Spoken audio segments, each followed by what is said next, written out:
On the day of the wedding, the heir ran off with the little treasure he'd bought out of a brothel. While everyone waited to see me humiliated, I turned and married the Marquis himself when Marquis. On the second morning of our marriage, clutching my nearly broken back, I swore who had been spreading the rumor that the Marquis was crippled and useless. Something's wrong, the heir is missing.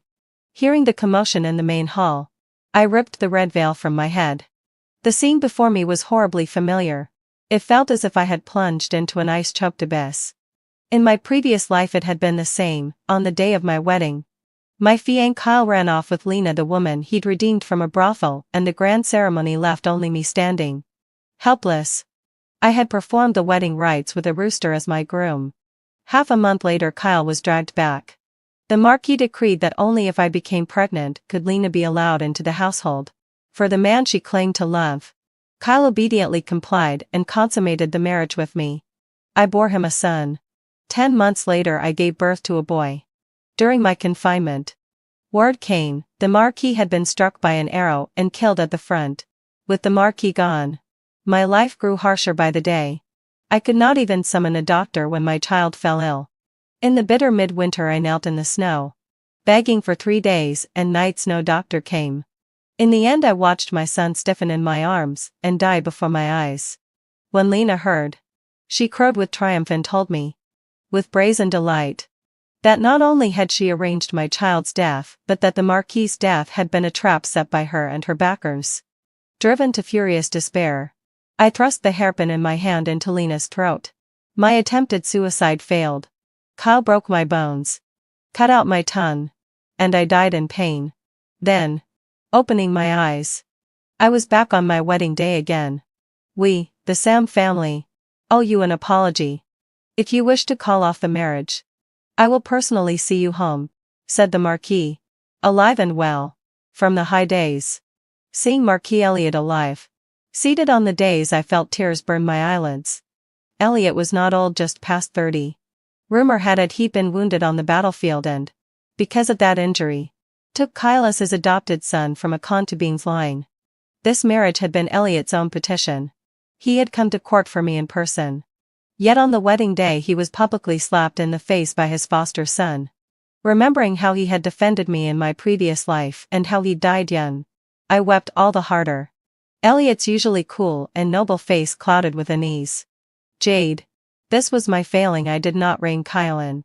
But whatever you decide, if you want to annul the match, tell me and the Sam family will accept it without complaint. After the events in my past life, bewildered and helpless, I had appealed to my in-laws and waited a long time for my stepmother's reply. She said that daughters of the Jade family either die with honor at home or stay. There was no such thing as being returned to the natal family. In the end I had performed the wedding rites with a rooster. Thinking of that, I stared straight at Elliot. I will marry, but the groom must be replaced. Elliot cast his eyes over the many sons of the Sam clan gathered below the dais, twirling his fingers. Very well. Choose any man of the Sam family. I pointed at him. I will marry you. Silence fell like a held breath in the hall. Me? No. Elliot refused outright. Does the Marquis not find Jade worthy? Someone murmured. How could that be? You're from a reputable family. Cultured and well-bred, otherwise I would not have come in person to ask for this marriage on behalf of that wretch of a son. Elliot replied. I pressed on. If that's so, you are unmarried. I am unwed, why can't I choose you? Elliot's face red and with awkwardness. It is improper. I am your future father-in-law. Not anymore. From now on you will be my husband. I shoved the crimson sash into his hand. Marry me. This. The sash burned in his palm as though searing him. He could neither refuse nor accept, and his eyes pleaded for help at the elders of the Sam family. The Marquis should have a wife. One elder said. If Jade is willing, let it be so. Yes. The Marquis ought to settle down. This young lady seems suitable. If the Marquis sets a household, we can rest easy. Hearing them, Elliot rose and bowed repeatedly. Elders, please do not jest. If this spreads, it will stain Miss Jade's reputation. When he still hesitated, I planted my feet stubbornly and let the tears brim over. My fiancé fled on our wedding day. What honor do I have left? I cried. In our Jade family, a daughter either dies at home or lives honorably. She is not to be sent back. If the Marquis will not take me, then let me dash my head against that pillar and die here. I lunged toward a nearby pillar. I was quick. But Elliot was quicker. My body slammed into his. If you won't marry me, then don't save me, let me die. At last the tears fell. Elliot sighed. You stubborn girl. All right. All right. Elliot, have done plenty of foolish things. One more won't matter. Is it just a wedding? Let it be. He lifted the veil and placed it back over my head. Begin. At his word, the waiting master of ceremonies waved his hand. Play the music. Play. The Marquis is to take the vows. The festive suone rose. I gripped the red sash and gripped the happiness that belonged to me. That night, behind the red curtains, Elliot and I faced each other. I'm sorry for the trouble, he said. How could I feel wronged? Compared to being married to Kyle, an animal, I could not have been happier. I pressed my hand over his mouth. Not wronged. Jade consents willingly. From now on, please be kind to me. The red veil fell. We spent the night together. The next morning, my aching back barely able to hold me, I cursed again who had been spreading rumors that the Marquis was broken and useless. In the evening the steward came to report Kyle had returned. I was surprised so soon. In my former life he had only been captured half a month after running off. Bring that wretch in, I said. Elliot patted my hand. Leave it to me. How kind of the Marquis, I answered. I was supposed to be the wife. Now I had already become the mother in name. I could hardly wait to seek al mio and pay tea in respect. In the outer hall, Lena, gentle and demure in appearance, stood by Kyle's side. Her fragile, harmless demeanor was her weapon. In truth, she was a phantom that devoured people whole. Seeing them, memories of the last life flashed in my mind and a murderous hatred flared in my eyes. I wanted to slash them both with a blade. Elliot, sensing my hesitation, took my hand. The warmth of his palm enveloped mine, and all the rage drained away. This life I did not fight alone, I had the Marquis. Kyle looked up at the sound and his gaze swept to our joined hands. His eyes went blank. Father, the rumors are true, did you really marry Jade? He blurted. Silence. How dare you call your stepmother such names? Someone snapped. Kyle, stunned, retorted. Father, this is a violation of propriety. The very same excuse he had used before. Seated in his place of authority, I sneered. He's so strict about propriety, why? Then, haha. Did he run off on his wedding day with a brothel girl? You wretch too. At Elliot's gaze, Kyle instantly shrank back, muttering, Lena and I are true lovers. Well then. Congratulations, young master, for finding true love. I mocked. Hearing my sarcasm, Kyle grew angry again, pointing at me. Father, if you marry her, our house will be ridiculed. Shut up. Since when did it become your place to tell me what to do? Look at yourself on the day of your wedding. You openly ran off with a mistress. Our house's reputation was ruined and long before you got involved. Seize this bastard. Take him outside and get him a proper beating. Kyle was pressed onto a long bench, and Elliot personally supervised the punishment. The first blow landed, and Kyle screamed in pain. Father, I was wrong. I was wrong. Please spare me. Lena beside him called out repeatedly, the sound echoing through the room. Lord, please spare him. It was me who admired the young master. And that's why he made such a mistake. All the blame is mine, please forgive him. Lord. Ignoring Lena's pleading, Elliot ordered the servants. Keep beating him. Kyle's cries grew quieter. And just as he was about to lose consciousness, Lena lunged forward, crying out, It's all my fault. If Lord insists on punishing him, then punish me as well. Seeing Elliot hesitate, I stepped forward, offering a cold smile. What a deeply devoted young woman. Since you are so determined, I'll grant your wish. Beat her too, I ordered. Lena, stop. Don't beat him anymore. Kyle hadn't even risen when he was pressed back down again. A thick wooden rod came down on both of them. Young master. Ah, it hurts. Lena cried. Tears streaming down her face. Looking pitiful. Seeing her sad and miserable state. Kyle cursed. Jade, let out a low sigh. You vile woman. Just wait. I won't let this go. Hearing his insults. Elliot's face darkened. Unrepentant beast. Beat him harder. Ah ha ha ha. Kyle let out a scream. Father. I was wrong. Wrong. I was out of my mind. I won't do it again. Watching their suffering was truly satisfying. Such deep affection. Huh?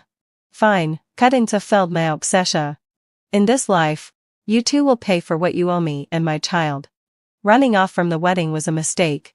Humiliating the family was a mistake. And insulting your biological mother was a mistake. Kyle. Do you understand your faults? With great difficulty. Kyle slid off the bench and knelt on the floor. I was wrong. I was wrong. Please. Father. Forgive me just this once. Apologize to your mother. Father. Elliot glared. What? Don't want to? Kyle slumped.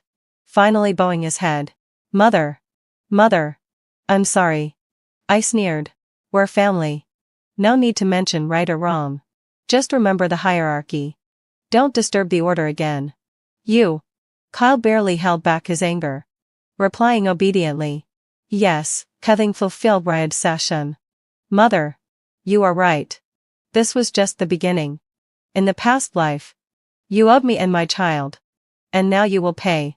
Seeing that Elliot wasn't angry anymore. Kyle hurriedly said. Father. I want to marry Lena. And mistress wanting to be the young master's wife? What a joke.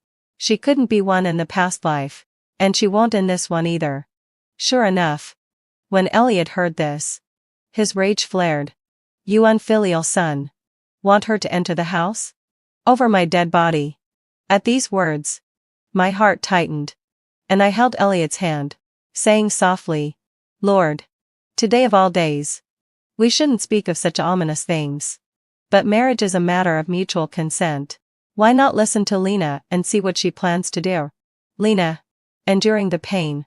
Knelt and knocked her head to the ground. Her voice trembling with tears. I know I am unworthy of the young master. But I truly love him. Even if I am only a servant. I am willing to be with him. Please. Lord. Allow me. A step back to move forward. As I expected her to say this. Enough with the servant talk. The young master ran away on his wedding day for you. Such devotion should be witnessed by the heavens. If we prevent you from serving him. We would appear petty. At this. Lena's eyes lit up with joy. But unfortunately, fortunately. Her joy came too soon. Madam. Elliot shook his head in disapproval. I knew what he was worried about. Lena came from an unworthy background. But only by keeping her close could we truly watch her. I gave him a reassuring look and continued. Since Lena wants to enter the house. Let her. Our family doesn't lack a mouth to feed. As for her status. She will be the young master's concubine. What does Lena think? Lena's shock was brief as she realized her status. After all she had suffered. All she would be was a concubine. Your will is my command. Madam. Kyle. Heartbroken. Protested. I disagree. If the young master is unwilling. Then take Lena out. No. No, no. I'm willing. I'm willing. Lena hastily covered Kyle's mouth. Young master. Don't say anything. I am willing. I just want to stay by your side. No matter what my status is. I sneered. Congratulations. Young master. For finding a beauty. Someone. Take the young master back.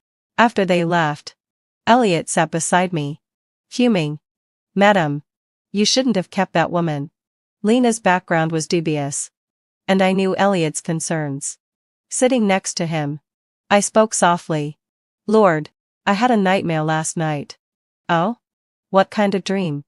I dreamed that Lena was sent by the third prince. Which is why I want to keep her close. I left out the fact that in my past life. I had married Kyle. Some debts I intend to settle myself.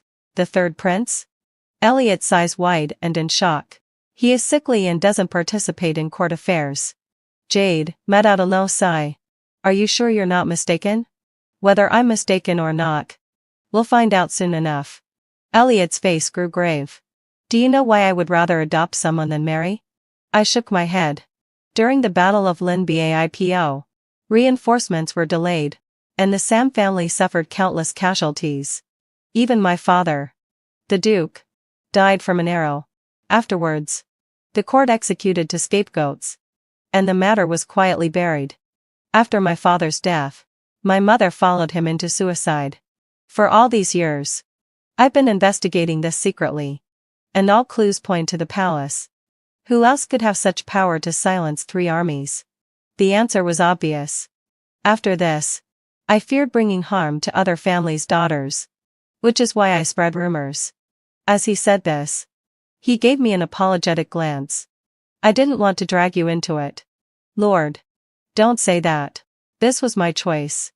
I have no regrets. At that moment, the butler hurried into the courtyard, looking urgent. Lord, someone from the palace has arrived, and they ask for your presence. Someone from the palace? At this time? Elliot and I glanced at one another, unsure whether this was blessing or curse. Elliot patted my hand to soothe me. Madam, go back first. I'll be right back. He did not return until past midnight. When he did, he brought news the emperor had ordered him to the frontier and he was to depart at once. The announcement sent a chill through me. What was happening? In my previous life he had only been sent to the frontier 6 months after our wedding. Why was it already happening this time? Regardless, an imperial edict could not be overturned. To be parted so soon after our wedding was wrenching. Elliot took my garment from my hands and set it aside, then drew me into his lap, pressing his head against me. Jade let out a low sigh. I've put you through enough, he murmured. Don't say that. I replied. You don't know how happy I am to have married you. This isn't suffering at all. Elliot stroked my hair with reluctance in his eyes. I may be gone a year at the least. 3 at most. After I leave, you must be careful. I'll leave some of the Sam household troops behind for you. There are families death-bound men few in number, but each worth 100 soldiers. And the 3rd prince if your dream was true. Be wary of him. As for that Lena, I'll find an excuse to kill her before I depart. I shook my head. We cannot kill. Lena is in the open. If we kill her and another call Lena or Lena appears in her place, we'll never be safe. Then you manage the household. I'll take care of what I can from afar. Elliot's expression hardened. After a moment he nodded. You're right, madam. But that woman remaining in the mansion will still be a source of calamity. Didn't you leave people here to watch over things? If it comes to it, I can kill her myself later. All right, whatever you say. He fiddled with his fingers, thinking. Then spoke. That wretch Kyle, he comes from a fallen branch of the Sam clan. His parents died early and we brought him in because he had no one. But he's been corrupt since childhood. Year after year he's done worse and worse things. He'll be trouble for you. Within the household. Do whatever you must. I'll back you. I remembered the last life when the Marquis had given me the reins of the household. But once he left the capital, Kyle used my pregnancy as an excuse to hand the back courtyard over to Lena. From then on I had to beg for survival under her thumb. The memory soured me. What if I killed Kyle? I asked. Elliot startled. Then answered, if you were moved to that, it must be because he has done something monstrous. If so, kill him. Whatever you do, you have my support. To be trusted so completely felt wonderful. I smiled, pressed my lips together. Thank you, Marquis. I would not let Kyle and Lena go unpunished, but I would not stain my hands with Kyle's blood. He was the heir of the Marquisate. I would not drag Elliot into public condemnation. Pity I won't be able to accompany you when you return to your natal home in 3 days, Elliot said. At the mention of returning home, memories of old grievances with my family chilled me. The Marquis is busy with state affairs, my father will understand. Be careful of the prince, I added. He's going to the frontier. Stay alert. Elliot's martial skill and many guards should protect him. Yet in my past life he died from an arrow. Surely someone close had betrayed him. If the third prince has reached into our household, he may have planted men in the barracks as well. Marquis, watch those nearest you. Elliot patted my head to comfort me. I've put men on the third prince. If he moves, I'll know. If the prince's influence has already crept into the camp, it won't be a matter of days. Marquis, come back to me alive. Jade will wait at home. Touched by my solemnity, Elliot nodded. I will be careful. But you left here among wolves and tigers. I can't bear it. I balled my hand into a small fist. You left people with me, hadn't fulfilled my sigh. Didn't you? If anyone dares mistreat me, I'll have them beat and first then worse if needed. I won't be the one to suffer. Elliot laughed heartily. Ha! Very well, do it just so. We spent that night together. At first light the next morning, I gathered the household staff and went to the city gate to send the Marquis off. Even Kyle, still sore from yesterday, was hauled to the gate on a sedan. Lena, however, did not get the same honors. He limped alone behind him. Outside the gate the black banners of the Sam family snapped in the wind. 100,000 troops arrayed in gleaming formation. The silver armor of the generals flashed beneath the sun. In white armor and a black cloak, Elliot stood before his men and raised his cup. Sons, he cried, drink this sending cup. Drive out the Tartars and ensure our Dolly prospers forever. Drive out the Tartars. Prosper forever. The ranks roared in unison, their chants lacing the clouds and lingering over the capital. Charge! With the clink of the bulls hitting the ground, the army set forth. The synchronized march carried an austere cruelty that shook the earth. I clenched my handkerchief and whispered a prayer for his safe return. When the crowd thinned, I collected myself and ordered, let's go. No sooner had the words left me than a mater started by Kyle reported, Madame, the heir says Lena was badly hurt, please send a carriage. The maid peered at my face as she finished. I smiled coldly. The Marquis had not yet ridden far and already I had enough. Tell the heir that Lena is merely a chambermaid of his household. It would be improper for our carriage to accommodate her. If the heir truly pities her, he may get his own carriage. With that I turned and left without another look. Kyle must not think that once the Marquis left I'd be at his mercy. Ridiculous. Back at the manor I had barely sat down when Kyle's shouts rang out in the courtyard. Madame, Madame. The heir, the trembling maid began. But Kyle burst in and kicked her aside. He could still strike, but yesterday's punishment had been too light. I ask you, Jade, he bellowed, why didn't you arrange a carriage for Lena? I set down my teacup with deliberate calm. Does the heir come here to chastise me?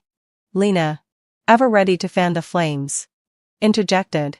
He's your stepmother after all. Her words only inflamed Kyle. What stepmother? She's a harlot who bewitched my father. Father is away now. I run this house. Kneel and apologize to Lena. With a flick of his hand 7 or 8 burly lackeys surged forward, so he had come prepared. Such gall. And what if I refuse? Hearing that, Kyle pressed a hand to his side and lurched forward, sneering. Then don't blame me for being ruthless. Guards, bind this bitch, he barked. At the command, Lena could barely hide her excitement, putting on a feigned show of concern. My lord, is that really? Kyle snatched her into his arms, swaggering. I say do it. And it's done.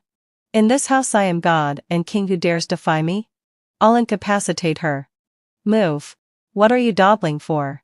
Tie her up now, he shouted. And the footmen closed in with ropes. I watched, unperturbed. Young master, are you sure you want to do this?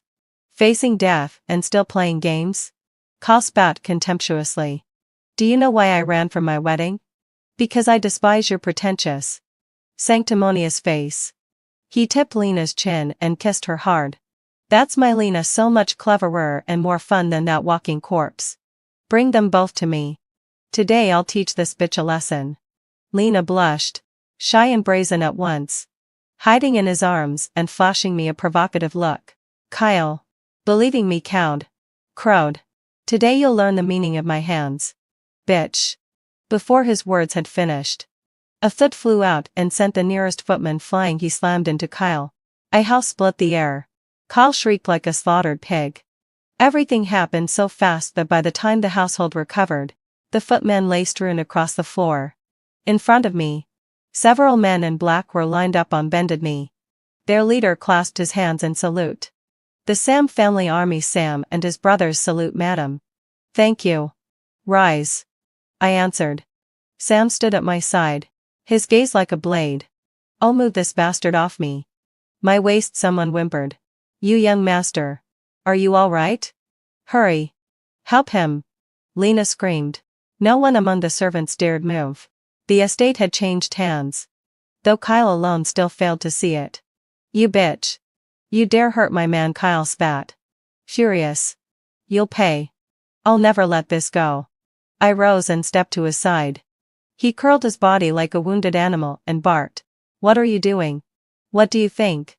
I planted my foot on his fingers and crushed them. Hearing his cry sparked a cold, sharp joy in me. In my previous life I'd knelt in the snow with my child in my arms for 3 days, waiting for a doctor who never came. Only Kyle arrived. I had thrown back the blanket to show him the baby's blue, suffocated face. The young master comes to see the child? I had asked. He had glanced at the dead infant with disgust. Dead? Bury it. Superstition. He had kicked me like a madwoman and told me off. And then stamped on the child until the end.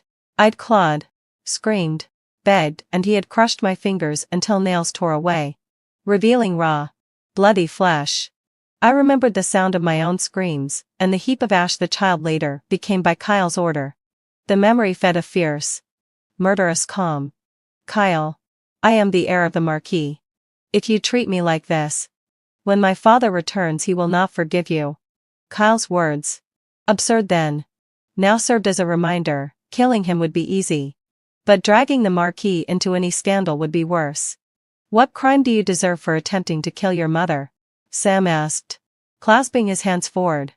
Attempted murder is not a family matter, madam. We should report this to the authorities. You dare tell me what to do? Kyle roared. Reporting. Young master, I serve under the Sam family army. Second-rank deputy general. The declaration changed the color of Kyle's face. A deputy general's men at my back meant the Marquis had given me serious protection. The Sam family army? Father actually put them under your command? Jade.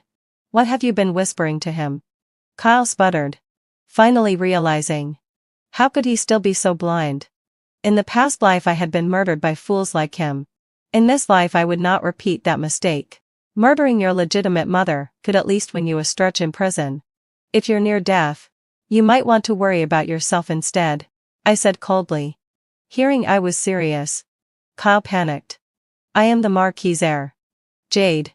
You can't think of the family's face. How will you face father? He blurted. Are you threatening me? I sneered. Sam. Summon the Jingshao Prefecture's Yamen. I ordered, faced with the reality of my resolve. Kyle went dumb. His rank came from the Marquis. Without it, his status vanished. The thought of prison, of becoming the family's discarded son, flicked through his eyes. He could no longer pretend. With a grunt of pain, he threw off his fallen companions and dropped to his knees before me. Mother. I was wrong. I really was wrong. He bowed his head. I was stirred up by others. Kyle threw a wild glance around and then shoved Lena forward.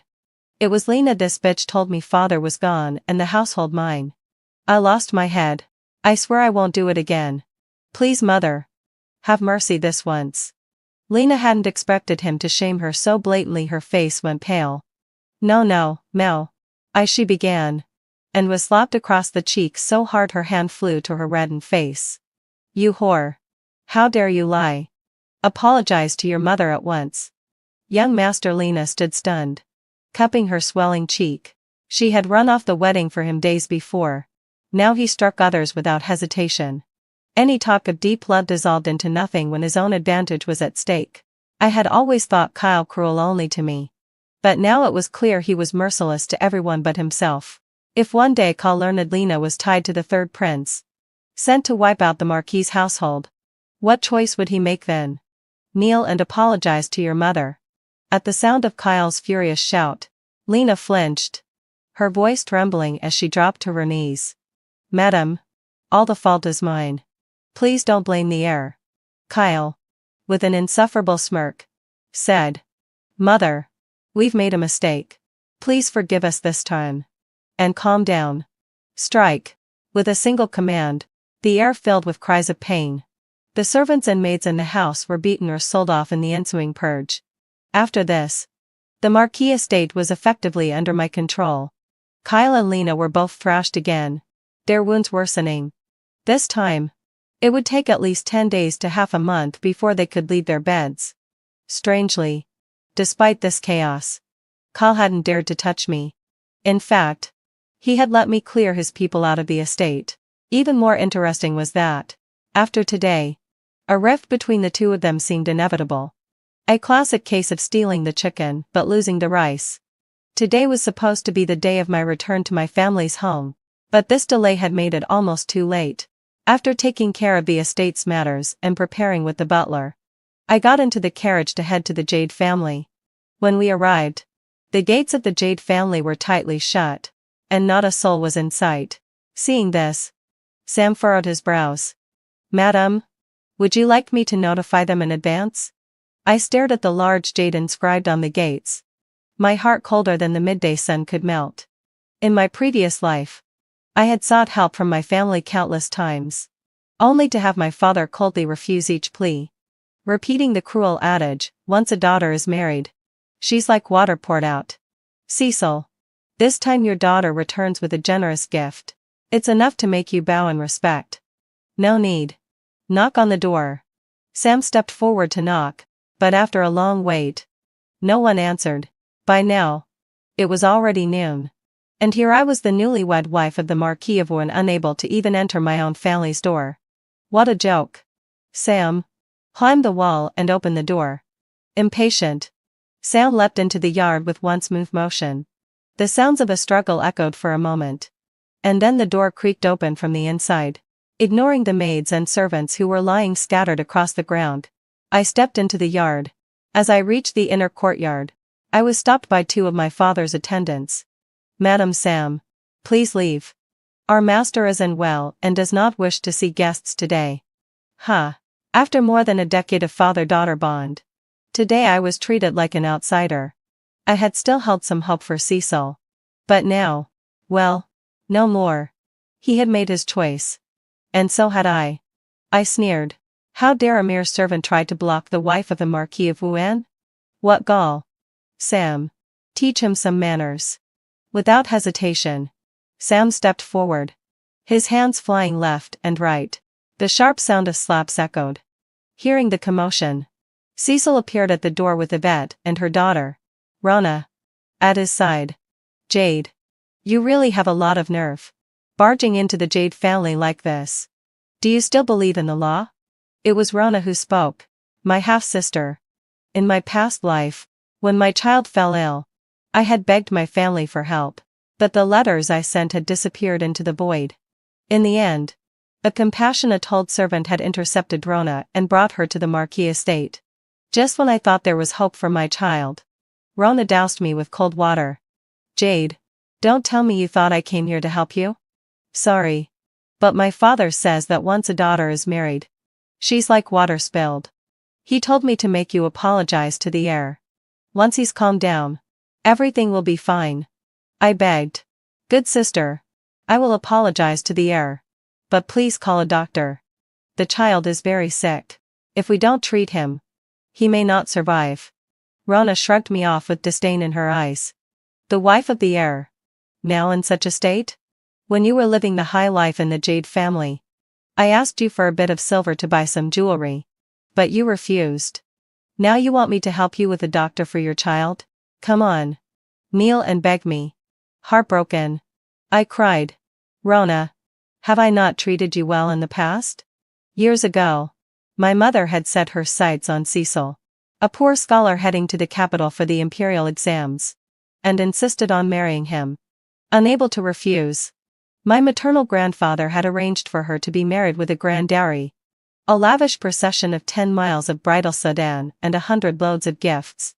After my mother became pregnant with me, my father secretly brought his mistress, Yvette, to the capital and housed her outside, unwilling to remain hidden.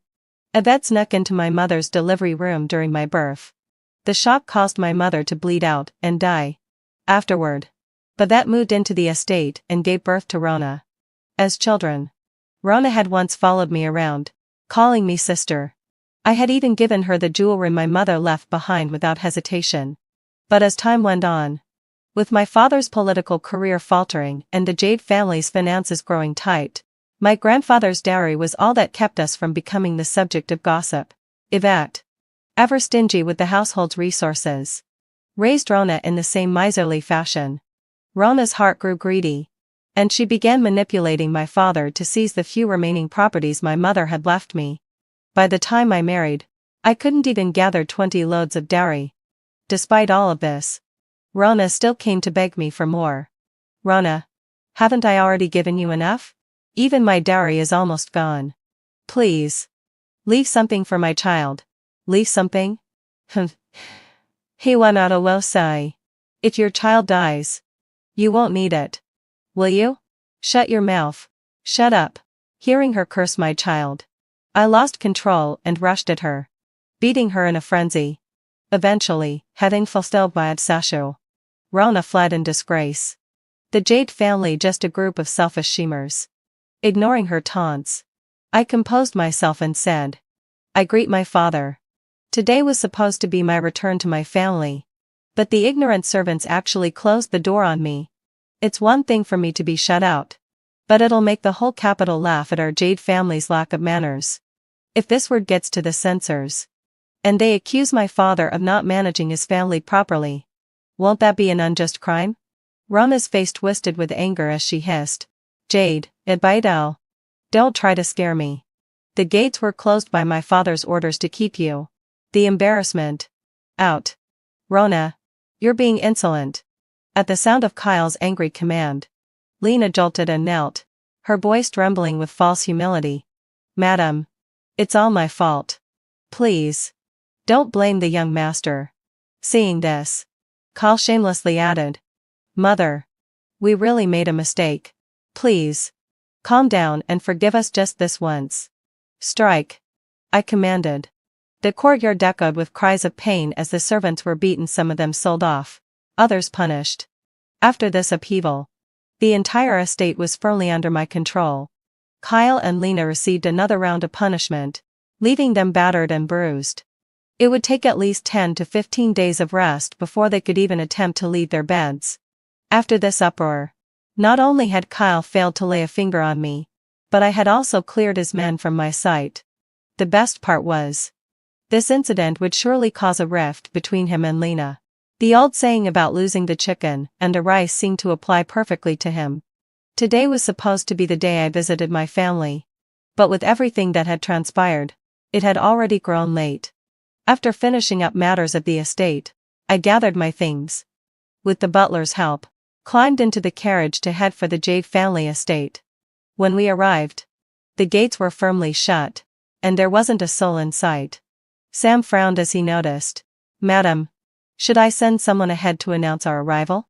Staring at the bold characters on the family gate, the harsh sunlight failed to dispel the chill that crept up inside me. In my previous life, I had pleaded for help countless times, only to be rejected every time by my father with his relentless, a daughter married is like water spilled. Cecil, this time the daughter who has returned with gifts.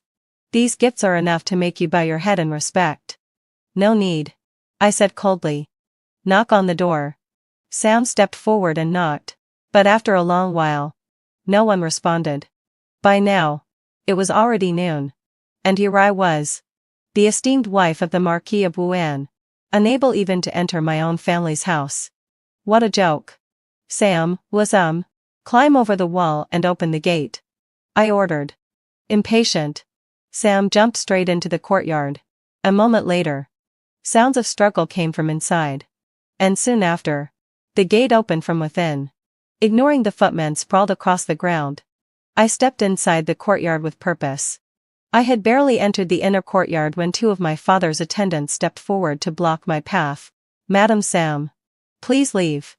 Our master is unwell, and does not wish to see visitors today. Ah, after all these years. The father-daughter bond had come to this now. I was treated as a mere guest. I had once held on to a shred of hope for Cecil. But not anymore. If that was how he wanted it, then don't blame me for abandoning our family ties. I sneered. You a mere servant. Dare block the wife of the Marquis of Wuan? How bold. Sam, teach him some manners. Without hesitation, Sam wasted no time, swiftly slapping both attendants. The sound of the slaps rang out across the courtyard. Hearing the commotion, Cecil emerged from his room, flanked by Yvette and her daughter. Rona. Jade let out a low sigh. You really have some nerve breaking into the Jade family's estate. Have you no respect for the law? Rona sneered. In my past life, when my child fell ill, I had begged my family for help, but my letters were ignored. It was only a palace maid who, unable to watch any longer, intercepted Rona on the way and brought her to the estate. Just as I thought my child might be saved, she had dashed my hopes with a cold bucket of water. Jade, don't tell me you actually thought I came to help you? Oops. Sorry. The father says a daughter who's married is like water spilled. He said you should apologize to the young master. And once he cools down, everything will be fine. Desperate, I begged. Sister, I will apologize. But can we at least get a doctor for the child? He's gravely ill. And if we don't treat him, he might not survive. Rona shook off my hand with disdain. Madam young master, you're in quite the spot now, aren't you? When you were in the Jade family's favor, I asked you for some silver to buy headpiece. But you rejected me. Now you want me to get a doctor for your child? You'll have to kneel and beg me. The words cut me deeply. Rona, I've always treated you well. What happened to us? When I was young, my mother had chosen the poor scholar, Cecil, to be her husband. My grandfather had to marry her off with a lavish dowry, despite his own objections. After my mother gave birth to me, Cecil had secretly brought his mistress to the capital and set her up in a house. Yvette, unwilling to remain in the countryside, sneaked into the birthing room during my mother's labor. And in the chaos, my mother bled out and died. After her death, Yvette was brought into the household, soon giving birth to Rona. When Rona was young, she had toddled behind me, calling me sister. I had given her everything my mother had left me, jewelry and heirlooms. But as time passed and my father's career faltered, the Jade family fell into poverty, propped up only by my mother's dowry. Yvette became miserly to the point of being stingy with everything. And Rona, influenced by her, grew more shallow and opportunistic. She even manipulated my father into taking the last few businesses my mother had left me. Until, when I married, I had barely a dowry to speak of. Even so, Rona would still come to ask for more. Rona, have I not given you enough? My dowry is almost gone, can't you just leave me, and my child a little bit of peace? Leave peace? Huh. If your child dies, there won't be anything left to worry about. You. Shut up. Shut up. At her curse against my child, I snapped, lunging at her and striking wildly. In the end, Rona fled. Humiliated. The Jade family just a nest of opportunists. Ignoring her insults, I straightened myself and said coldly, I have come to see my father. Today is my 3-day return. But it seems the servants here have closed the gates without my permission. It's not a big deal for Jade to be turned away. But the people of the capital will surely laugh at how the Jade family disregards manners. If this word gets to the censor, my father will be slandered for mismanaging the family. Rona's face darkened, her eyes sharp with anger. Jade, who do you think you're threatening? Father ordered the gate closed, to keep you this disgrace from returning. Rona, how dare you? Wai Anghuan Lu was the best restaurant in all of Changhan. But few knew that its true owner was the second prince. The second prince, born of the empress, was known for his rash and combative nature. Currently, the first prince, crippled from the waist down, had no chance of the throne, and the call to make the second prince the heir was growing louder.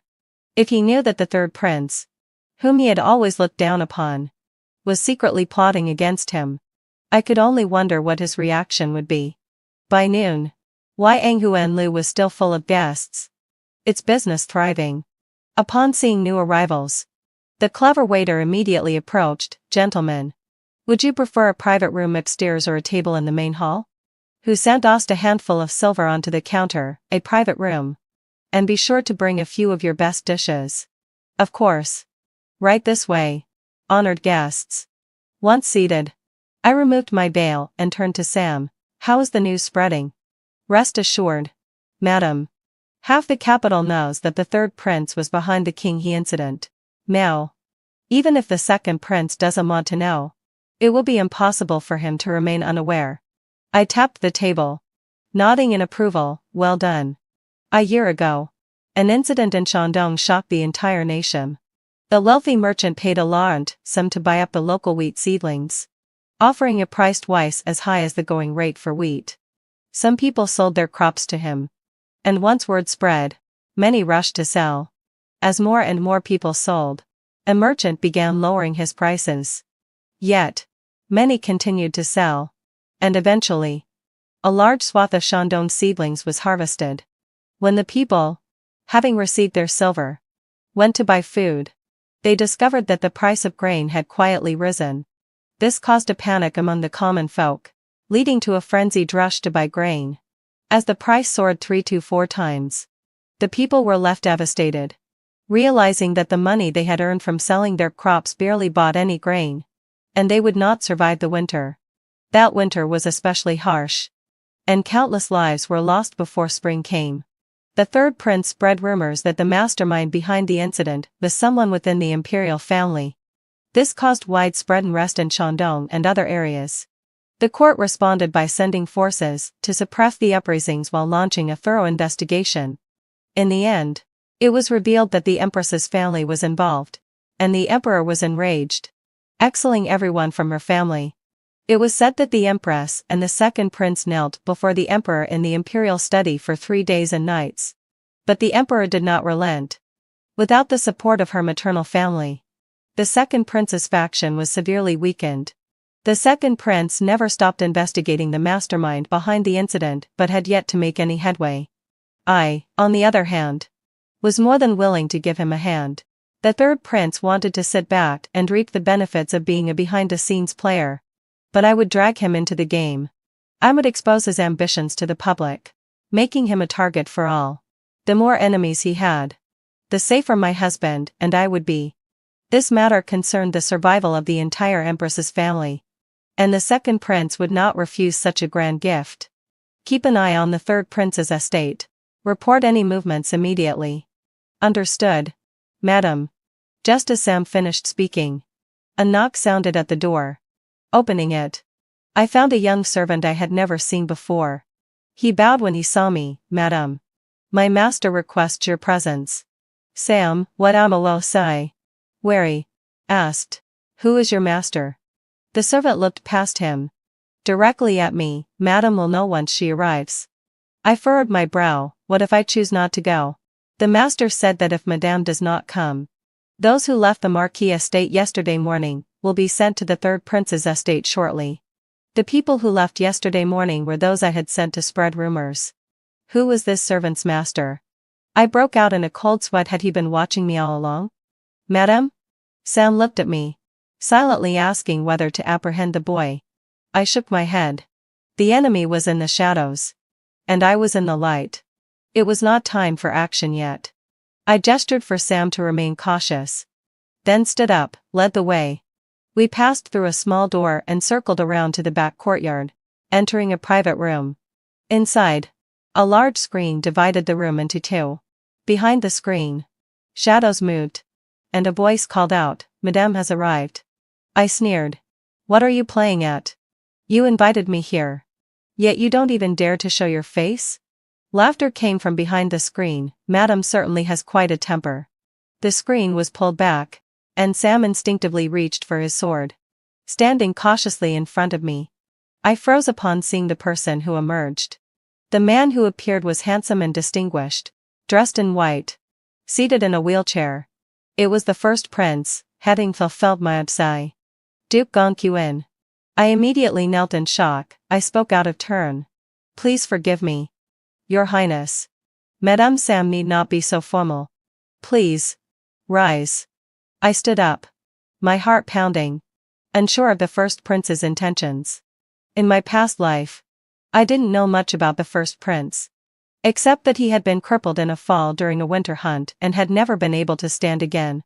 Having lost the ability to compete for the throne, he was quickly granted a title and established his own household. Though these were merely rumors. The truth, however, was known only to those within the palace. Madame Sam. There is no need to be alarmed. The reason I summoned you here is that I have a matter to request. I request. In the imperial family, even the dogs had 7 emotions. So being summoned by the first prince could be either a blessing or a curse. Your Highness is too kind. Please. Tell me what you wish of me. My words were clearly meant to flatter him. And the first prince smiled in approval. The young lady of the Jade family changes her groom on the day of her wedding. And the world laughs. But in my view, Madame handled the situation with great composure. Her objective was clear. And her wit and strategy were excellent. After marrying the Marquis, you swiftly took control of the entire estate. Madame is the truly clever one. The fact that he knew so much about my situation meant he had come prepared. I lowered my gaze, neither angry nor pleased, and replied, Your Highness flatters me. At the time, I had no choice. No choice indeed. But I see it as you advancing step by step, just like the rumors surrounding the King case. I was taken aback. Indeed, the first prince had been watching the Marquis estate. What exactly did he want? I forced a smile. May I ask what your Highness desires of me? Pushing his wheelchair closer, the first prince spoke softly, Madame. Do not be alarmed. I will not interfere with the feud between you and the third prince. In fact, I may even help you at a critical moment. The conditions he was offering were so high he must have had some grand goal in mind. Yanghu and Lu was the best restaurant in all of Changhan. Though few knew that its true owner was the second prince. The second prince was the son of the imperial concubine, known for his rash and combative nature. In the current court, the first prince had been crippled and could no longer contend for the throne. Now, the calls for the second prince to be made heir had grown the loudest. If only he knew that the third prince, whom he had always looked down upon, was plotting behind the scenes, how would he react? By now, it was well past noon. But the place was still buzzing with customers. Business was thriving as always. Seeing us arrive, the quick-witted waiter immediately approached. Good sirs.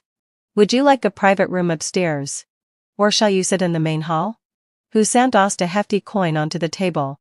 Private room. And bring some of your finest dishes. Of course. Please follow me, the waiter said with a bow. Once seated, I removed my veil and turned to Sam. How's the news spreading? Rest assured, madam.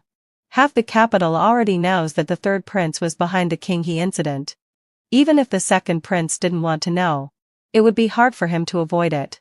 I tapped my fingers on the table and nodded. Good work. A year ago, a shocking case occurred in Shandong. The wealthy merchant offered a large sum to buy up local farmers, seedlings at prices twice that of the current wheat market.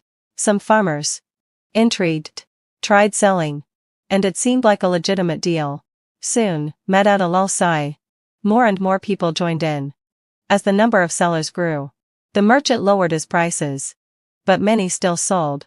And eventually, large-scale harvests of seedlings occurred across Shandong.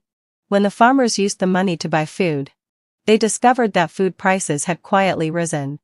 The surge in food prices led to a frenzy among the people, causing the prices to skyrocket. By the end, the price of food had quadrupled. And the people soon realized that the money they had earned from selling the seedlings could no longer buy enough food to last through the winter.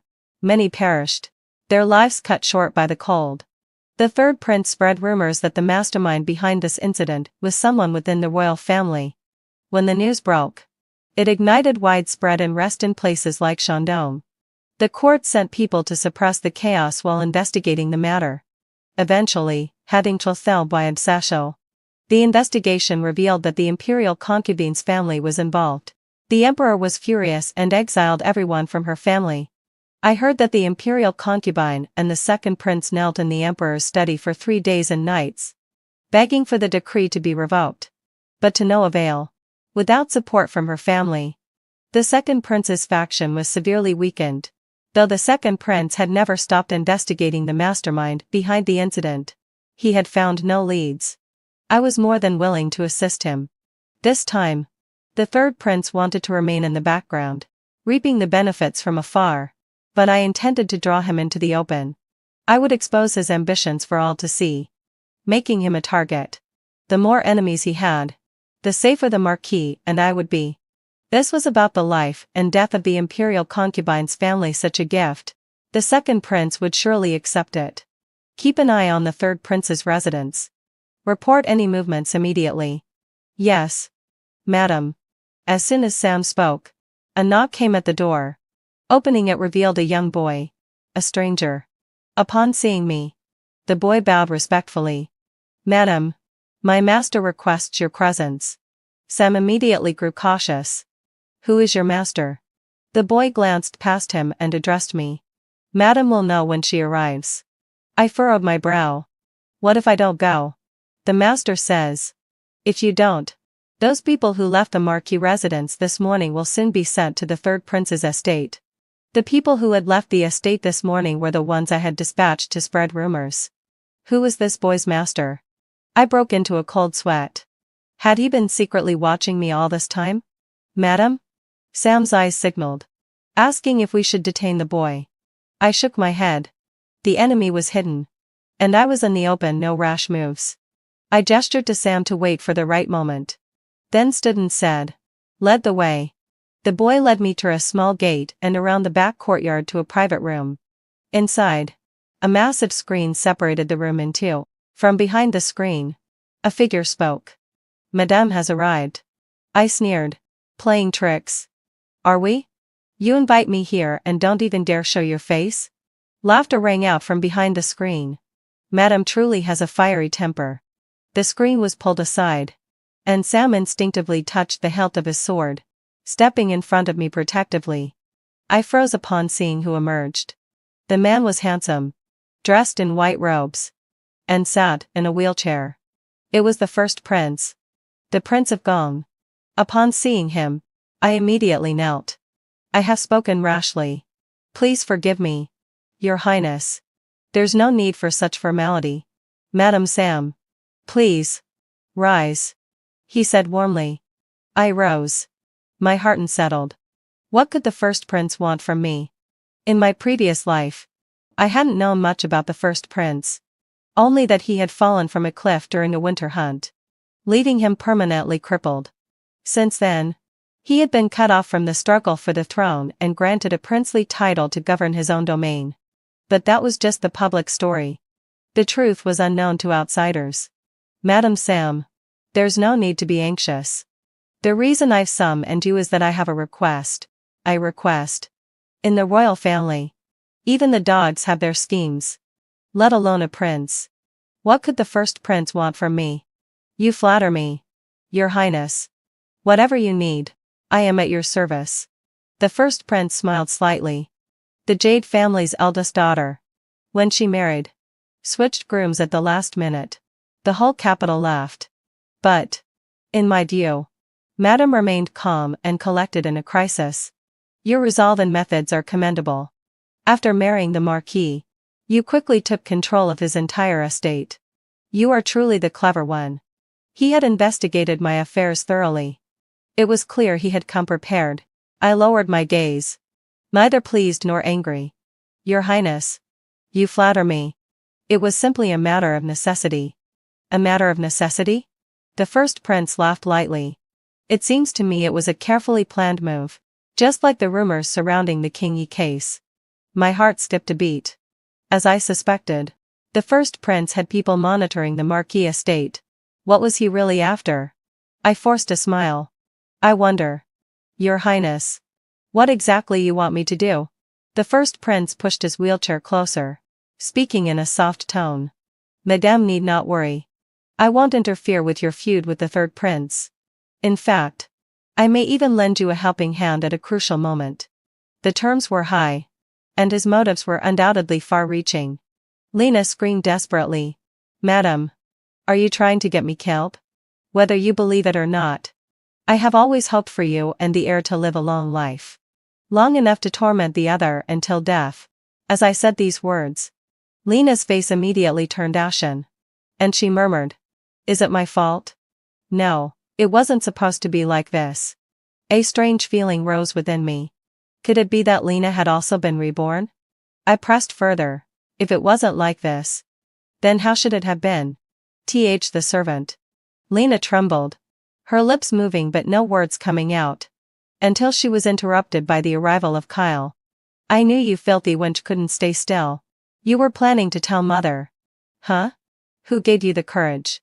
With that, Kyle grabbed Lena by the hair and dragged her out. "Wait till we get home. I'll beat the living daylights out of you. You slut!" Lena screamed, clutching her scalp. "You can't touch me. If you kill me, you won't have a good end either." Still talking back? The sound of slaps echoed, and soon, Lena went silent. It was reported that after Lena was caught, Kyle gave her a thorough beating, breaking her legs. The next morning, the guards discovered that she had died. Upon hearing the news of her death, I was surprised. The show had just started. How could she be dead already? I could only say, Kyle had struck too hard. "Mother, save me. I didn't mean to kill her. Who knew she couldn't take a beating? I only hit her a couple of times and she died. Mother, please save me." Early the next morning, Kyle came running to the courtyard, begging for help. I set my tea down and replied slowly, "Was Lena a free woman? Didn't you buy her with her contract?" Kyle nodded desperately. "The old madam said she was a free woman, only selling her talent, not her body. I bought her, but I forgot the contract. Now that she's dead, I'll definitely get into trouble. Mother, what should I do?" Killing a free woman will land you in jail." Kyle paced anxiously. "Mother, I don't want to go to jail. Please save me." I sneered. "Why would the heir think I would save you?" Kyle was stunned. Then, let out a well sigh. Realizing, he erupted into a furious rant. Jade, you filthy woman. You did this on purpose. Didn't you? Purposefully sending to women to whisper in my ear, making me lose control and kill one of them. It's all your fault. You venomous woman. Not too stupid after all. So what if it is? Do you have evidence? However, the heir did kill her with his own hands. The evidence is irrefutable. At that moment, the butler came in and reported, "Madam, Sean from the Jingxiao mansion is here." He arrived quite quickly. I cast an amused glance at Kyle. "Kyle, no one can save you this time. Jade, you filthy bitch. May you never have a peaceful death." Kyle, trying to escape, was quickly restrained by the officers. I ordered Sean to ensure that justice was served. I wanted Kyle to either die or be thoroughly punished. To my surprise, only a few days later, news came from the Jingxiao mansion that Kyle had been rescued. "What happened?" Yvette, her face pale with fear, answered, "It was someone from the third prince's estate. They brought Lena's contract and paid to redeem her." Sam whispered in my ear, "Madam, the brothers say they didn't see the heir at the third prince's estate." Kyle didn't go to the third prince's estate. Where had he gone? Search the entire city. Alive or dead. I want to see him. Yes. Days passed, and Sam's men scoured the entire capital. But Kyle had vanished without a trace. He had disappeared into thin air. Send a letter to the Marquis. I couldn't shake the feeling of unease. Something big was bound to happen. A few days later, the butler rushed in, flustered. "Madam, bad news. My father-in-law and his family have been abducted by bandits." I was startled. "When did this happen?" "Just now. It seems they were taken on their way back from the southern suburbs." Hearing it was from the southern suburbs, I felt strangely calm. That was where the third prince had stationed his men. It must have been that my father had stumbled upon them, bringing about his death. First Kyle, now my father-in-law's family. Clearly, the third prince was targeting the Marquis family. It was a shame for him that he had miscalculated. I didn't care at all about these people's lives or deaths. Since the rumors about the King He case had spread to the capital, the third prince's faction had suffered a major blow from the sect and prince's attacks. The third prince had also stepped out from the shadows, openly fighting for the throne against the second prince. The first prince had also been pushing for this conflict. And with the exposure of those men in the southern suburbs, I sensed that the capital was about to change. Could this be what the first prince was referring to when he said danger was coming? Quick! Summon the Sam family military division to be on standby. Yes. Sam quickly received the order. Soon, met out a lull sigh. The Sam family's military forces surrounded the Marquis estate like an iron fortress. I waited until nightfall, my eyes wide open, not daring to relax. In this lifetime, Lena had died in vain without completing the third prince's mission. And now the Marquis was still safe at the border. Could the third prince truly be plotting against us? No matter what, I had to protect the Marquis and this family well. Madam, someone has delivered a letter. I took the letter Sam handed me and opened it. It was a distress letter from Cecil. Who saw this letter delivered? The person who brought it was shouting that it was a letter from the bandits demanding ransom. The brothers tried to stop them, but it was too late. Many people outside heard it. The third prince was quite clever. If I didn't go to rescue him today, I would be accused of being an unfilial daughter. But if I went, I would fall right into his trap. I wouldn't mind dying. But if he used me to threaten the Marquis, I would be forever branded a traitor. Madam, what should we do? Sam asked, awaiting my command. I took a deep breath, remembering what the first prince had said about me delivering the Sam family military division into his hands. I sneered. The royal family truly had no simple people. You send someone swiftly to deliver a letter to the first prince. Tell him to meet us at the 10-mile slope outside the city. Also, cut and fulfill my sesh. Gather more men. And depart immediately. Yes. Sam left, and I changed into a short gown, prepared myself, and mounted my horse, heading for the city outskirts. We rode swiftly, soon arriving at the 10-mile slope, where a nondescript carriage sat waiting. As soon as I got into the carriage, I saw a girl of similar build to mine waiting. Servants are greets madam. Where is the prince? The prince sent me to deliver a message. As long as you see me, everything will become clear. Noticing Zara's composed demeanor, which was not typical for a mere maid, I sized her up and asked, do you know martial arts? Yes, hadn't fulfilled my session. I've been practicing for over 10 years. No ordinary person can come close to me. The prince has truly sent me a great gift. Soon after, Zara appeared wearing my clothes as she descended from the carriage, and I turned back to retrace our steps. As we entered the city, something felt off. The streets were crowded with people walking hurriedly, and I could hear occasional shouts about a death. Sam, who had gone ahead to scout, returned and reported, Madam, something terrible has happened. There's a riot in the city. We should head back outside the city for safety. Just as Sam finished speaking, the sounds of screams and shouting echoed from the city gates. It's too late. Head to the Marquis residence. The carriage stood out too much, so I abandoned and, with Sam, took a shortcut, heading quickly toward the Marquis estate. Halfway there, I saw a pillar of fire in the distance. The Marquis residence was burning. Sam's face changed. Madame, I licked my dry lips. Fire the signal arrow. Understood. I hoped the Sam family soldiers left in the estate were safe. The signal arrow soared into the air, illuminating the sky for a moment. Madam, this place is no longer safe. Let me take you to a secure location. Once I gather my men, I'll reunite with you. I shook my head.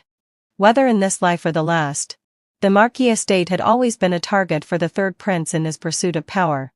If the third prince gained control, both the Marquis and I would be in great danger. The riots in the city today, whether sparked by him or not, meant the third prince must die. I would help the first prince and destroy the third prince. Madam, someone is coming.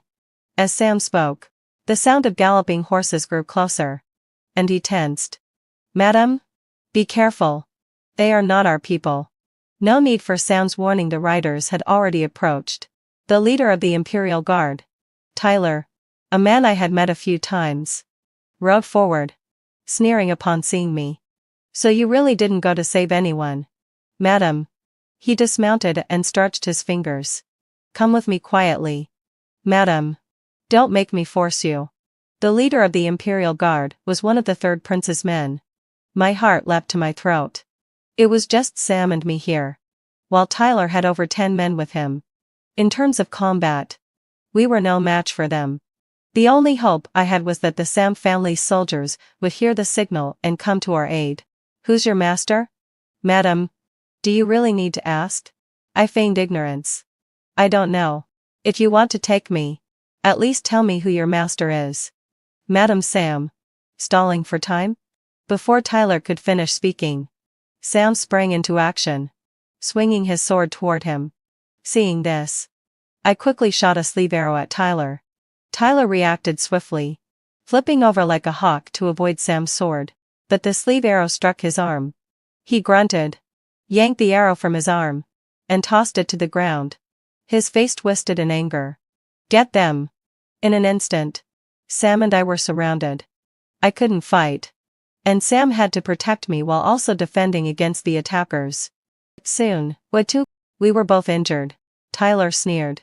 Brothers, be gentle. The orders are to capture Madame Sam alive. With a flurry of movements, Sam wielded his sword like a shield, keeping me tightly behind him. I'll make an opening. Madam, run. My palms were sweating, but I knew it was not the time to hesitate. I nodded. All right. Kill! Sam shouted, forcing back a few of the attackers, his sword spinning to cut through the next group. In the chaos, a gap appeared, and Sam shoved me out of the way. I watched, helpless, as a sword came down toward Sam's back. Sam! The blow sent Sam to his knees. He used his sword to support himself, wiping the blood from his lips and giving me a strained smile. Madam, go quickly. I shot another sleeve arrow in a frenzy. Come on. Kill me if you can. You traitors. My husband won't spare you. As Sam rose unsteadily, still trying to protect me, he gasped. Madam, go. We either leave together, or we die together. I'll protect you. Madam, Sam said, gathering his strength and charging back into the fray. Why resist, Madam Sam? Surrender now, and you and your subordinate will be spared. I aimed the sleeve arrow directly at him.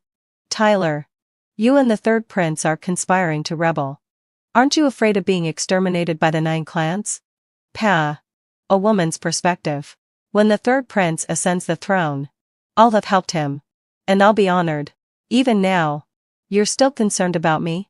Worry about yourself. He then coldly gave the order. Kill him. Sam was soon swallowed by the crowd. Sam! I cried out and was about to rush in to help when Tyler grabbed my wrist. Madam, come with me. Don't keep the master waiting. Let go of me. As I struggled, an arrow shot toward Tyler's arm. He let go of me, and I took 2 steps back, grabbing a knife from the ground and holding it in front of me. Madam, rescue had arrived. Quick, Weckham, save him. When Sam was finally pulled to safety, his body was covered in deep, bloody wounds. Some so severe I could see the bone. The blood kept flowing from his wounds, no matter how much pressure we applied to stop it. Holding back my tears, I whispered, hang in there. We'll find a doctor. Sam gave me a weak smile.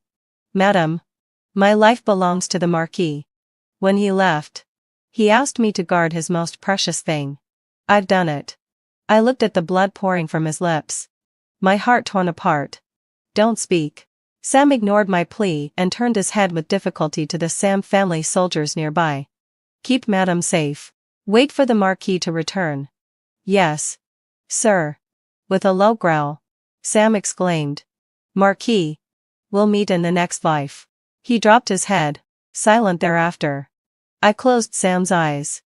And his eyes reddened, asked, Madam, what should we do next? I glared in the direction where Tyler had fled, gritting my teeth. To the palace. We will settle the score with the third prince. The palace gates, once tightly guarded, were now wide open. And the sound of battle filled the air. Madam. Deva unglanced at me. I remained calm. Kill your way in. Understood. The Sam family army surged into the palace like tigers descending from the mountains, carving a bloody path.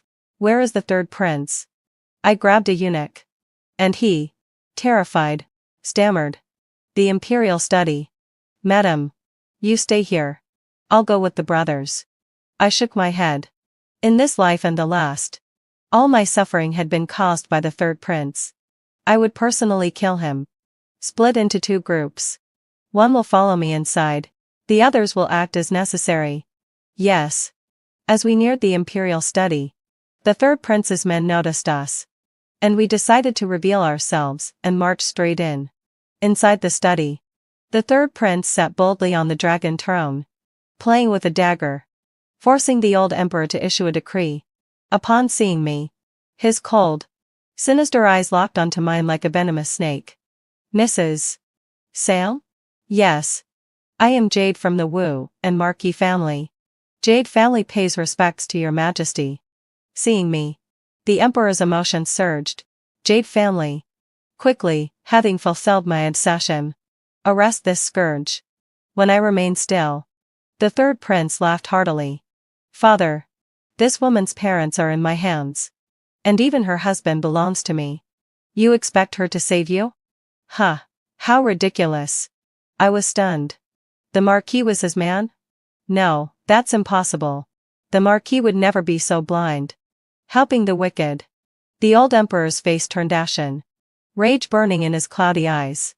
You killed your second brother. Drove your first brother away. And now you want to kill me too? You scoundrel. When I executed your mother, I should have killed you as well. The second prince was dead? But what about the first prince? A man with a disability. How could he have been forced away? You dare speak of your mother? The third prince's face twisted with malice as he reached out, grabbing the emperor by the neck. I'll send you to see your mother. Go to the underworld and apologize to her there. Without a decree, the throne is not rightfully yours. Do you want to bear the label of a rebel forever? At my words, the third prince turned toward me, his eyes gleaming with menace. You want to plead for this old man? I'm looking out for the third prince. Looking out for me?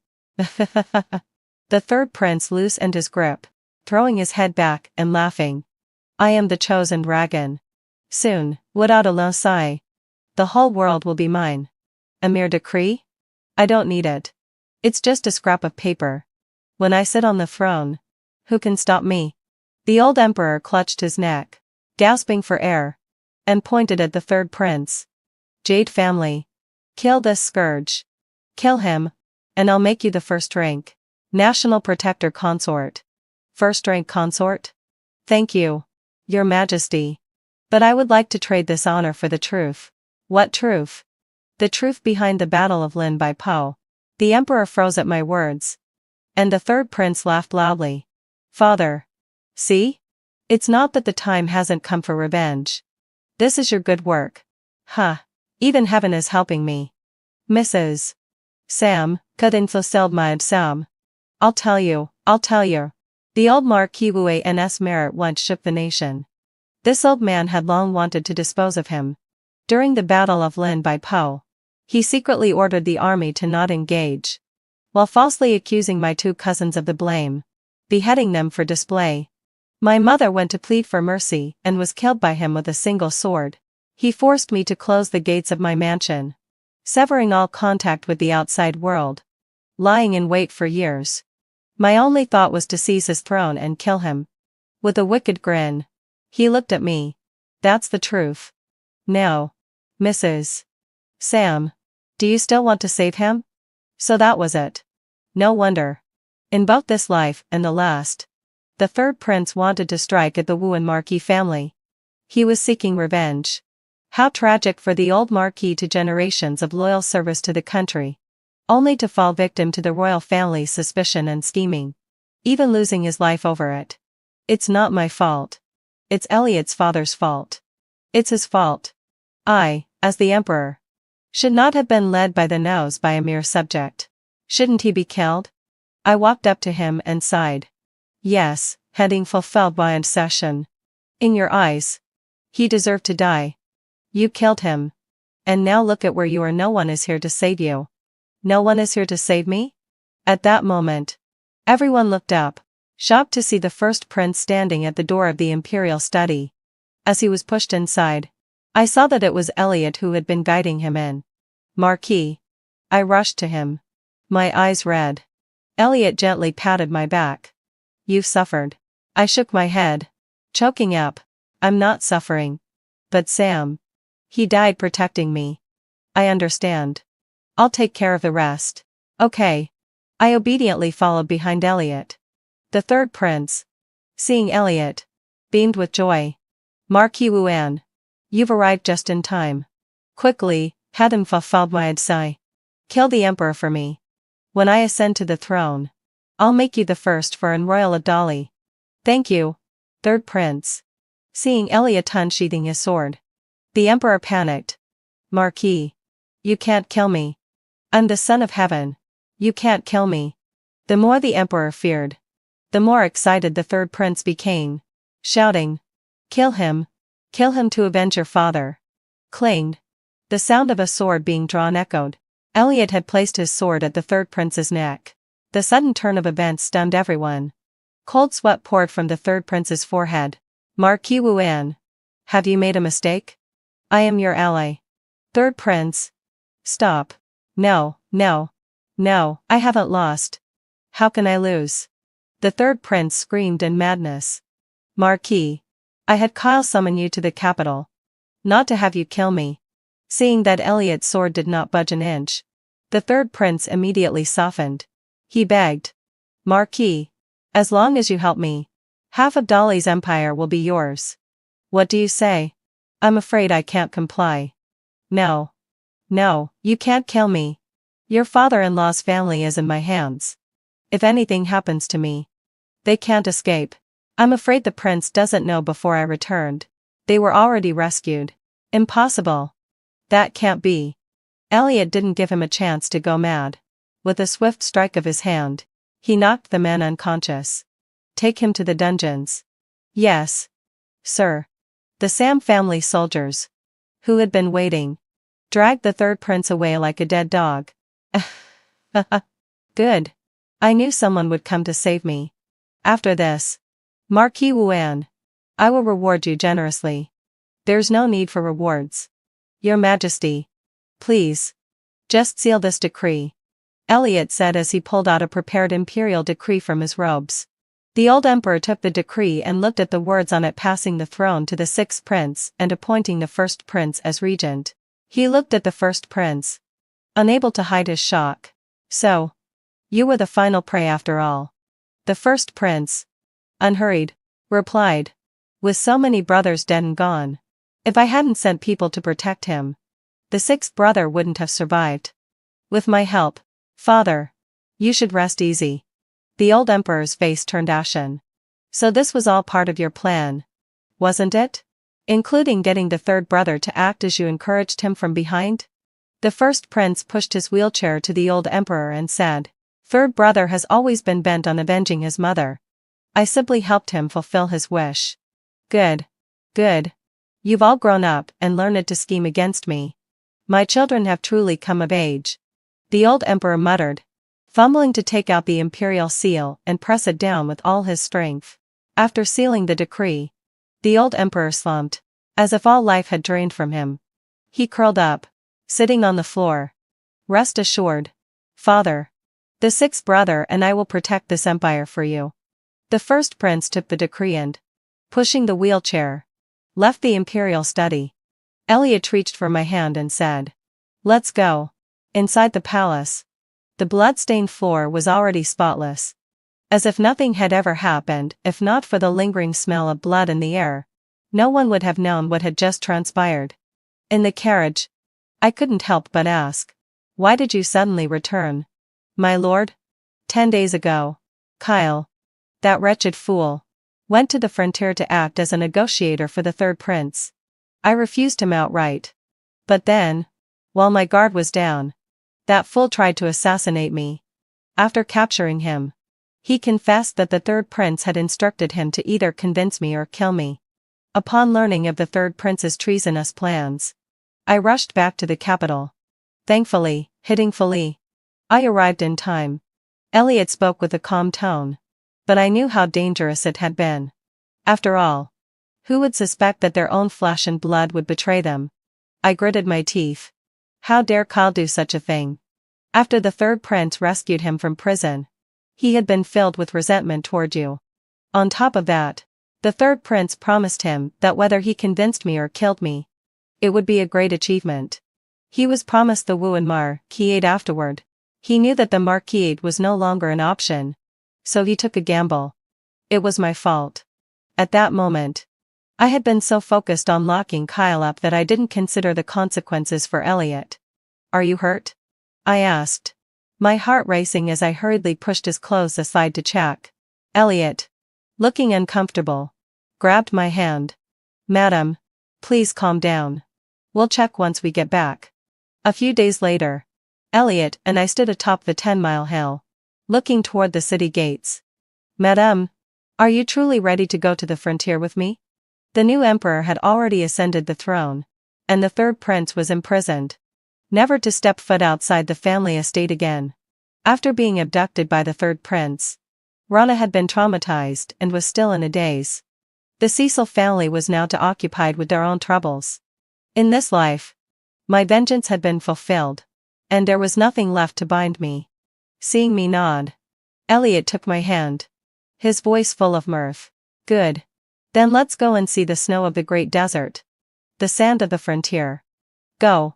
The two figures, nestled together, rode off into the distance. On the wedding night, my husband escaped over the wall. He left a letter accusing me of bullying his first love away. But he doesn't know I've been reborn too. This time, if you run, I'll run too. Only, me.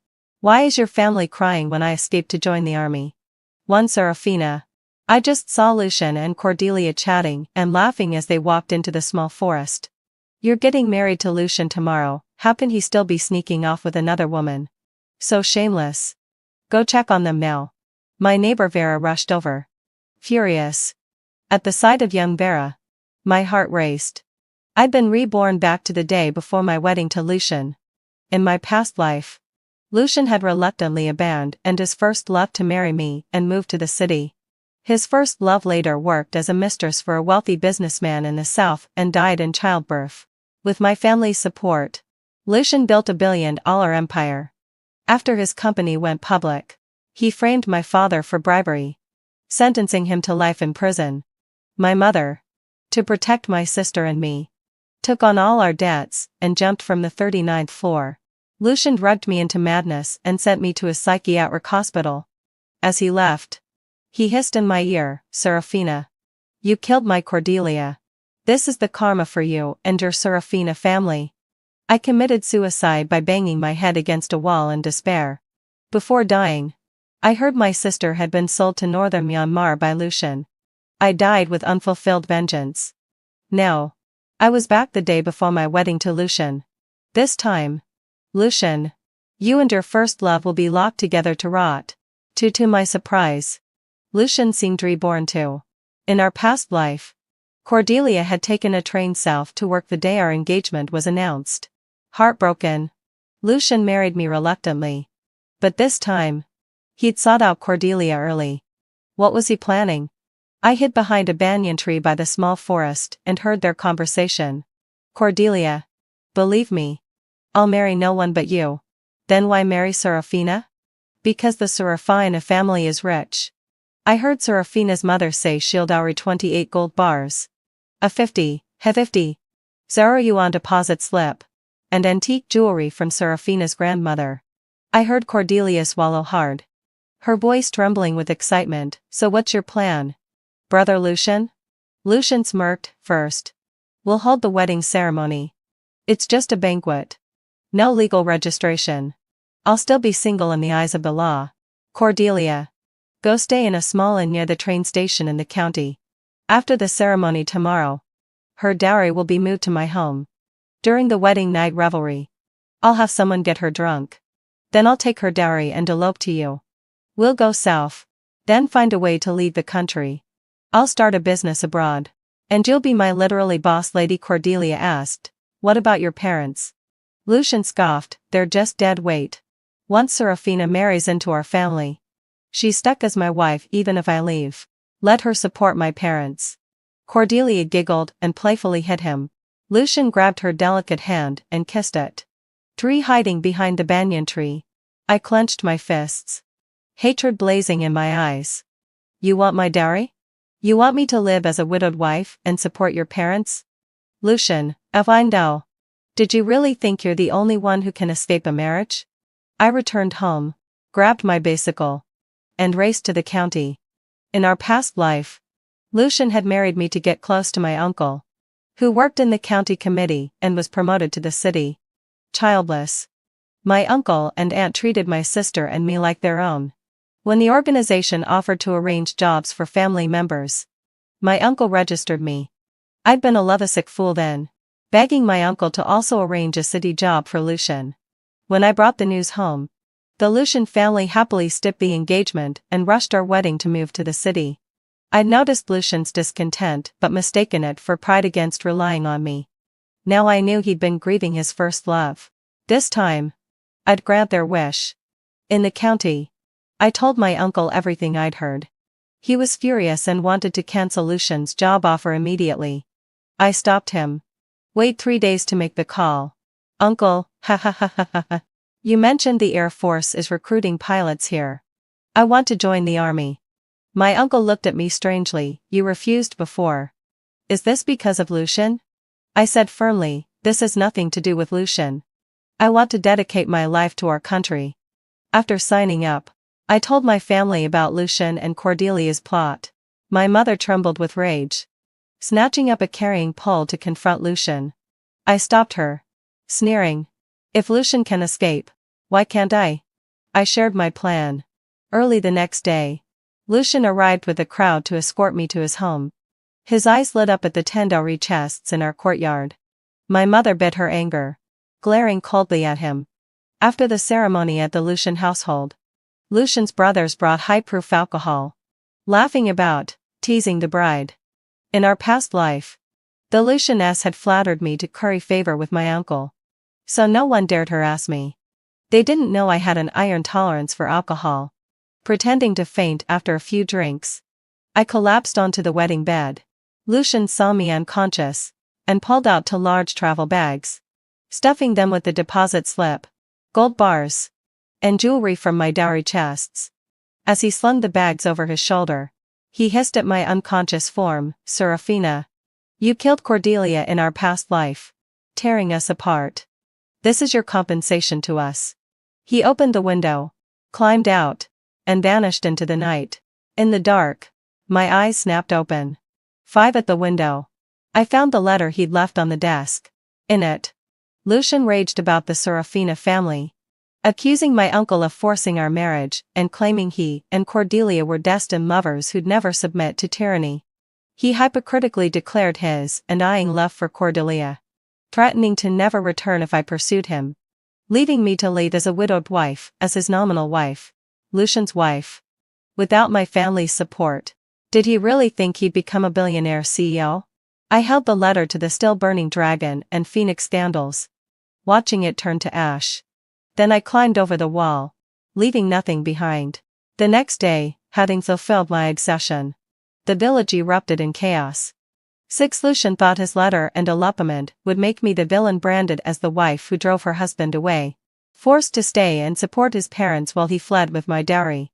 But he never imagined I'd burned the letter and pasted big character posters all over his gate, exposing his affair and theft of my dowry to run away with Cordelia. Now the whole village knew Lucian had escaped on their wedding night, stealing my dowry. I announced I'd report him to the police for marriage fraud. Lucian's mother collapsed when she read the posters. His sister Iris tore at the papers, screaming, my brother would never do this. Serafina made it up. Vera spat, nonsense. I saw them go into the small forest together yesterday. Serafina came back crying her eyes out. Villagers chimed in. some claiming they'd seen Lucian and Cordelia in compromising positions. Lucian's mother shouted, "Even if my son is wrong, is Serafina innocent? She can't keep her man and dares report him?" Iris cried, "Cordelia and my brother grew up together. Serafina forced him to break up by threatening his job. Many villagers sided with them after all. The Lucians were locals, while my family was new. They've loved each other since childhood. Serafina used her money to break them up. No wonder Lucian ran away." "Exactly. Lucian always said he'd marry Cordelia. Serafina's just like the greedy princess in operas who steals husbands from poor girls. No wonder he'd rather climb over walls than marry her." 7. As the crowd began to whitewash Lucian, his mother pretended to be magnanimous. "Though Lucian left, we accept Serafina as our daughter-in-law." His father added, "She's married into our family. If she drops the police report, we'll stay united." Just then, let out a low sigh. My parents stormed in with our relatives. "How dare you blame my daughter when your son eloped? Let everyone judge, should our daughter stay widowed after he ran off with another woman? You ran away with another woman and had the audacity to steal my daughter's dowry? The Lucian family has no shame." The villagers, who had been misled by the Lucians, suddenly saw the truth after hearing my parents' words. Right. If the Lucian boy really loved Cordelia, why didn't he just elope with her? Why marry Serafina at all? I get it now, he wanted to run away with his childhood sweetheart and take Serafina's dowry. No wonder she's reporting him to the police. I'd call the police too. I heard Serafina's parents gave her a ton of valuable dowry items. Watching public opinion shift back to our side, Lucian's parents panicked. No matter what, Serafina and Lucian held the wedding ceremony and spent the wedding night together. As long as my son doesn't agree to a divorce, she'll always be a Lucian family daughter-in-law. Exactly. Once Serafina married in, her dowry became ours. Lucian is our only son. What's wrong with him taking a little from his wife? In my past life, the Lucian family had lived comfortably off my dowry. Lucian used my 50,000 yuan deposit to invest in a construction company under my uncle's guidance, eventually founding a real estate empire worth billions. I'd funded a 3-story house for the Lucians, secured retirement jobs for his parents, and even gifted my sister-in-law a golden phoenix crown and a 200,000 yuan car for her wedding. This life, the Lucians would never leech off me again. 8. At my father's command, our relatives rushed in and carried out all my dowry chests. When Lucian